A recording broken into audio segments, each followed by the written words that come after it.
ano bang goal nyo for this Alimuom or for film making? Yung May Alimuom po, target kayong ano? yung Alimuom po, dinedicate ko po siya sa namatay naming actor before sa Batang Pandawan. Parang binalikan ko po yung Mercedes dahil din po Kasi sa doon din kanya. to na-shoot. Tapos yung pinagshootingan po namin bahay sa Alimuom, dun din po siya nag-perform dati kung saan pinatay din po siya sa film namin. Tapos nabalitaan na lang po namin na, yun nga po, namatay na lang po siya sa Mercedes din. Tapos naisipan ko rin po na i-dedicate po sa kanya yung buong film para po in memories po sa kanya.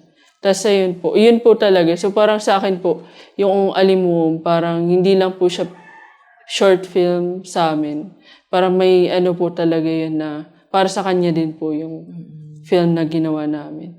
Tapos pinulba ko rin po yung Mercedes kasi po doon naman po kami nag-start talaga, which is yung Batang Pandawan. Di na rin po namin pinakawalan.